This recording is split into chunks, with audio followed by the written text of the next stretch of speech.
welcome. My name's Abe Kasbo, and this is Real Business. Today, we're with Dr. Andrea Simon. Dr. Simon is president of Simon Associates. She's a corporate anthropologist that takes businesses through change. Andy, welcome to Real Business. Thanks, Abe. It's a pleasure to be here. You know, Andy, you lecture around the country and around the world, and you speak with CEOs and different companies about how to look at new markets, how to open up new markets. So what do you talk about? How do you take these CEOs from thinking about the way they think about business to thinking about new markets? How do we do that? It's not easy. I mean, we know from our neuroscience research that the brain hates change. It feels like pain. So what we start with is an understanding of where people are today. And I often use the work that came out of W. Chan Kim and Renee Bourbon called Blue Ocean Strategy, because it's a very provocative way of beginning to open up some minds. But one of the things that the book does, and the way we approach it as an anthropologist, is that you have a culture today that worked really well. You often benchmark yourself against competitors.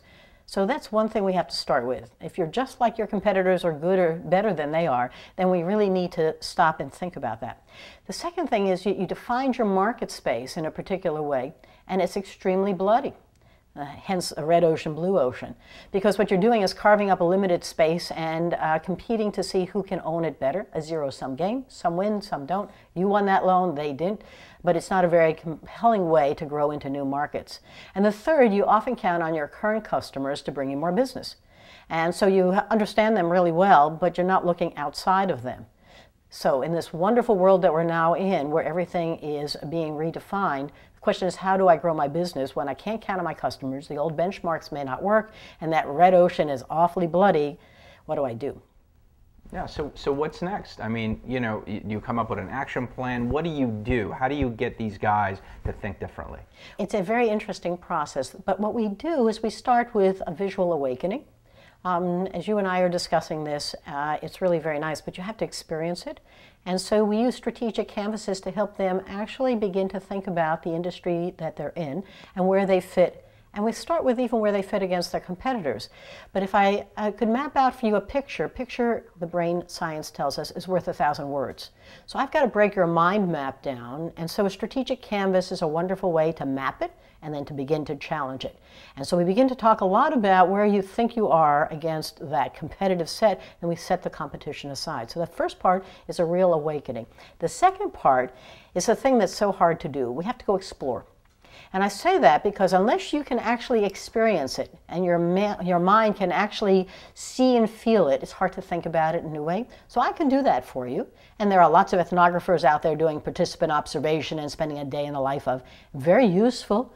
But at the end of the day, if you see it, ahas go off in your mind and that epiphany happens and the chemistry changes and oh my gosh. So where am I going to go explore?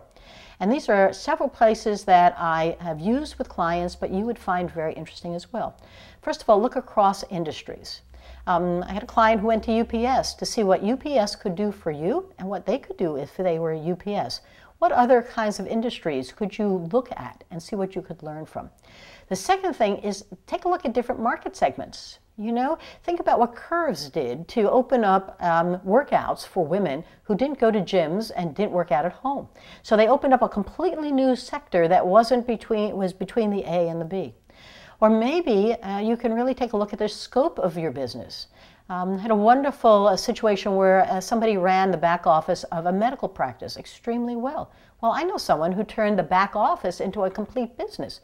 And they had 35 different offices that they served in a completely different way, and their income stream was from providing the services for all of them.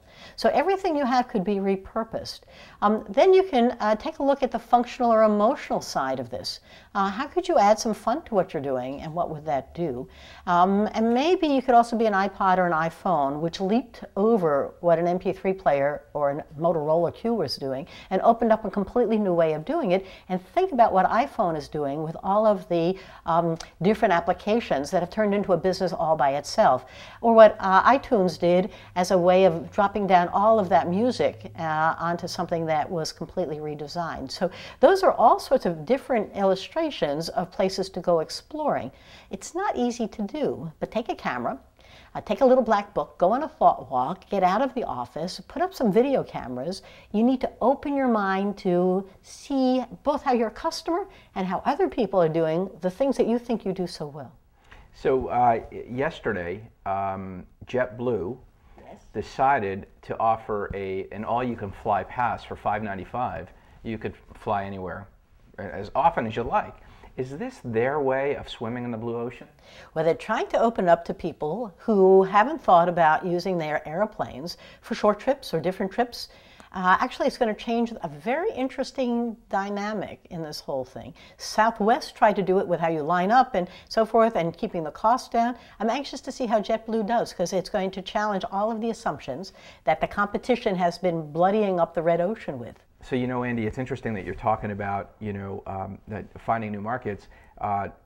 Nationwide Insurance now has an insurance app for the iPhone. Mm-hmm. And so they're going after iPhone users who may become insurance, who may buy their insurance simply by showing them that if you get into a car accident, you can take a photo and you can solve your problem right there. Abe, one of the things we talk about is how do you make it simple, easy, and more productive? And so what you're talking about is some really cool, innovative ways to do just that, opening up a completely new market for them. Thank you for being with us on Real Business. We can continue this conversation online by visiting our blog or checking out our Facebook group, and definitely send us an email. And I'd like to thank today Dr. Andrea Simon, President of Simon Associates, for being with us. Pleasure, Abe. Thank you so much.